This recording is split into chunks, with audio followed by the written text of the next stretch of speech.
Yes, pre, naniniwala ka ba sa kasabihan na ang magulang ay istrikto sa anak kapag sila ay maganda o guwapo?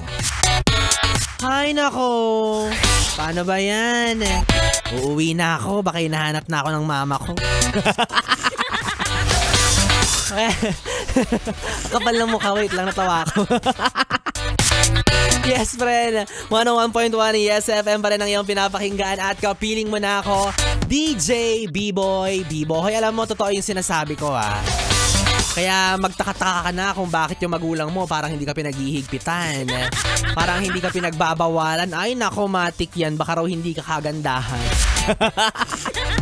Hawa naman. Oy, grabe, hindi naman sa ganon. Pero alam nyo, ang kasagutan sa tanong ng kung totoo ba yung kasabihan na yan, malalaman nyo kay B-Boy Bibo. Kasi ultimo, mga ngipin ko pinabakuran ng magulang ko. May ganon.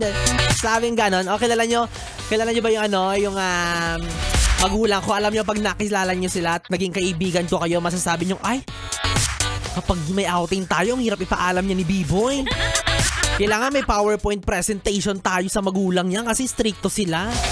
Oh, ganun talaga yung magulang ko. Naaalala ko noon, kapag magpapaalam ako mag-sleepover sa mga bahay ng kaibigan ko, dapat meron akong pruweba. Dapat meron akong proof na talaga nandun ako sa bahay nila or kung sino man yung kaibigan na pinagkakatiwalaan ng mga magulang ko. Oo. Sasabihin pa ng mama ko, sige, mag-picture ka nga na naka-peace sign. Mag-picture ka nga na naka-approve. Dahil dyan, di niya alam. May mga bangko na ako ng ganong picture. Diba? Matalino mo na matching, naiisahan rin. May baka naririnig ng nanay, disappoint. Sabi niya, ay, disappointing talaga tong anak kong si B-Boy. Disappointing talaga tong bunso. Well, shout out po sa mga magulang na istrikto, taas kamay po. Oo, wag nyo nang i-deny, wala namang masama kung istrikto kayo kasi alam ko kung gaano ka ka-strikto. Dahil 30 anyos na yung anak mo pero tinatakpan mo pa rin yung mata niya kapag may kissing scene sa TV ninyo. Grabe na yan. Okay na. Hindi nyo alam, hindi na lang basta kissing scene yung ginagawa ng anak niyo. 30 anyos na yan. Pabayaan nyo, lubayan nyo na yan. Malaki na yan, may buhok na yan sa katawan kompleto.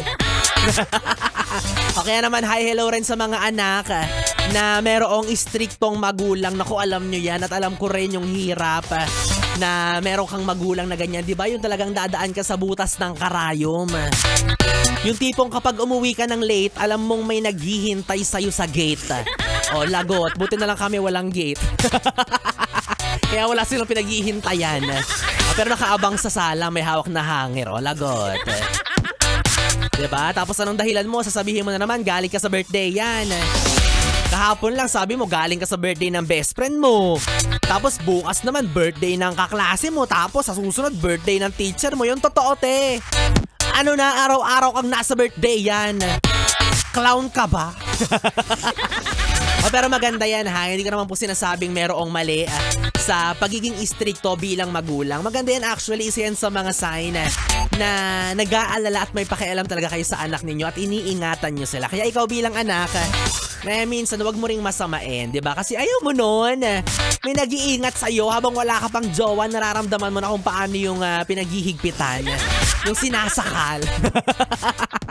O kaya minsan, di ba, makinig din tayo sa mga magulang natin, especially ikaw. Para hindi ka masabihang black sheep. O makinig ka sa mga magulang mo paminsan-minsan, ha? Hindi yung mas nakikinig ka pa dyan sa jowa mo. Yung nanay mo nakakailang sabi ng umuwi ka na, dinededma mo. Pero yung jowa mo, isang sabi lang na umuwi ka na, sunod-sunurang ka naman. Ulo. Sinabi ng nanay mong uwi, anong sinasabi mo? Mamaya naman, kulit mo naman eh.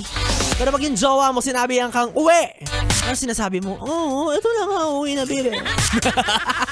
Arte, kakainis. Alam mo kung ikaw yung anak ko, kung anak kita tapos ganyan ka, sinasabi ko sa'yo, papasamahan talaga kita ng bodyguards natin. Wow. Mayaman. Wala, pasensya na, wala akong bodyguards eh. Mga chismosa lang sa amin nagsusumbong sa nanay ko na mga ginagawa akong kalokohan eh. Ay naka, well, anyways mga yes friend, ako na nga ang inyong kapiling DJ B-Boy Bibo, ang DJ na single, ready to mingle, basta walang label. Pwede nyo akong makatabi hanggang mamayang alas 12 para sa ating BB Time. Dito pa rin at dito ka lang sa istasyong tanggal limot ang problem. Ang 101.1 Yes FM Solid.